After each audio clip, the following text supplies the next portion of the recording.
నమస్తే welcome to burning topic నేను సింధు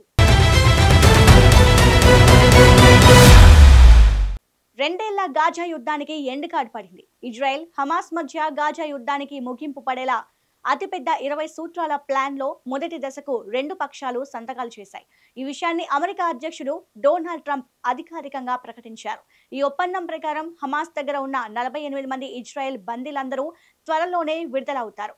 ఈ వారాంతంలో విడుదల అయ్యే ఛాన్స్ ఉంది. అయితే 48 మందిలో 20 మంది మాత్రమే జీవించి ఉన్నారు.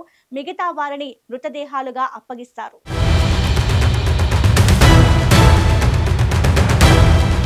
డీల్లో భాగంగా ఇజ్రాయెల్ పాలస్తీనా ఖైదీల మార్పిడి కూడా ఉంటుంది. ఇజ్రాయెల్ 250 మంది జీవిత ఖైదు శిక్ష అనుభవిస్తున్న పాలస్తీనా ఖైదీలను అక్టోబర్ 7, 2023 తేదీ తర్వాత అరెస్ట్ చేసిన 1700 మంది గాజా నివాసులను విడుదల చేయాల్సి ఉంటుంది. ప్రతి ఇజ్రాయెల్ బందీ మృతదేహానికి ఇజ్రాయెల్ 15 మంది పాలస్తీనా మృతదేహాలను విడుదల చేయాలని నిబంధనలు ఉన్నాయి. ఈ మొదటి దశలో ఇజ్రాయెల్ సైన్యాలు ఒప్పందం ప్రకారం గాజా నుంచి వైదొలగాలి.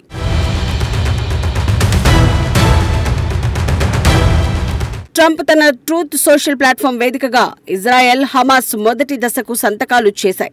అందరు బందీలు త్వరలో విడుదలవుతారు. ఇజ్రాయెల్ బలగాలు ఒప్పందం ప్రకారం వెనక్కి తగ్గుతాయి. ఇది అరబ్ ముస్లిం ప్రపంచానికి, ఇజ్రాయెల్కు, ఆ చుట్టుపక్కల దేశాలకు, అమెరికాకు గొప్ప రోజు. ఖతర్, ఈజిప్ట్, టర్కీ మధ్యవర్తులకు ధన్యవాదాలు అని పోస్ట్ చేశారు. ఈ ఒప్పందం తన 20 సూత్రాల ప్రణాళికలో భాగమని, ఇది బలమైన శాశ్వత శాంతికి మొదటి అడుగు అని ట్రంప్ స్పష్టం చేశారు. ఈ నెల 11, 12వ తేదీన బందీల విడుదల జరిగే అవకాశం ఉందని అధికారులు తెలిపారు. ట్రంప్ ఈజిప్ట్, ఇజ్రాయెల్ గాజా పర్యటనకు వెళ్లే అవకాశం ఉందని కూడా తెలిపారు.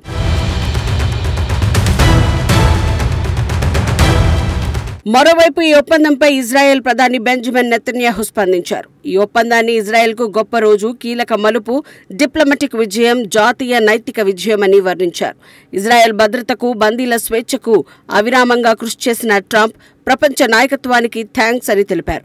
ట్రంప్తో భావోద్వేగ సంభాషణ జరిగిందని, తన పార్లమెంట్లో ప్రసంగించేందుకు ఆహ్వానిస్తున్నానని తెలిపారు. తన ప్రభుత్వాన్ని కూడా ఈ ఒప్పందానికి ఆమోదం తెలపడానికి సమావేశం ఏర్పాటు చేస్తామని ప్రకటించారు. దేవుని సహాయంతో అందరినీ ఇంటికి తీసుకువస్తామని బందీలను ఉద్దేశించి మాట్లాడారు. ఇజ్రాయెల్ లక్ష్యాలని కొనసాగిస్తూ పొరుగు దేశాలతో శాంతి విస్తరించేలా చేస్తామన్నారు.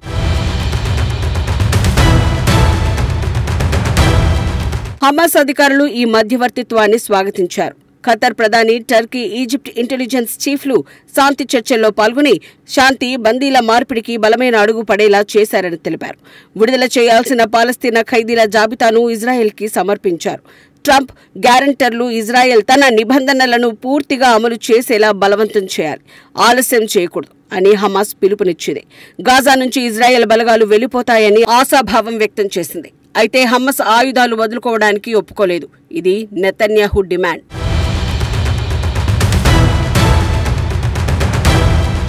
ఈ ఒప్పందం ద్వారా రెండేళ్ల యుద్ధానికి ముగింపు పడే అవకాశం కల్పిస్తోంది. ఒప్పందం అమలైన 72 గంటల్లోపు ఈ విడుదల జరుగుతుందని, 2023 అక్టోబర్ 7వ తేదీన ఇజ్రాయెల్ సరిహద్దుల్లో హమాస్ మిలిటెంట్లు దాడికి తెగబడ్డారు. 1200 మందికి పైగా హతమార్చి 250 మందికి పైగా బందీలుగా చేసుకున్నారు.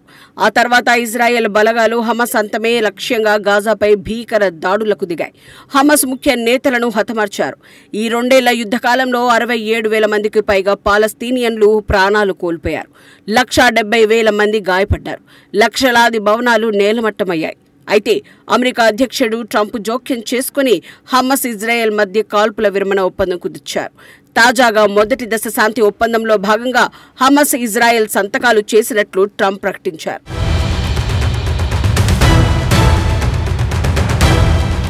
ప్రపంచ ఆరోగ్య సంస్థ ప్రకారం గాజాలో విద్యుత్, నీరు, మందులు లేకపోవడం, ఆసుపత్రులు దెబ్బతినడం పెద్ద సమస్యలుగా ఉన్నాయి. ఈ ఒప్పందం అమలైతే యుద్ధం ముగిసి శాంతి పునరుద్ధరణకు మార్గం సుగమం అవుతుందని నిపుణులు ఆశిస్తున్నారు. హమాస్ ఆయుధాలు వదులుకోవడం, గాజాలో పాలన ఎవరు సాగిస్తారు వంటి అంశాలపై ఇంకా అస్పష్టతలు ఉన్నాయి. ఇవి మిడిల్ ఈస్ట్ శాంతికి చారిత్రక అడుగు అవుతుందని అందరూ భావిస్తున్నారు. సో ఏం జరుగుతుందో తెలుసుకోవాలంటే వేచి చూడాల్సిందే.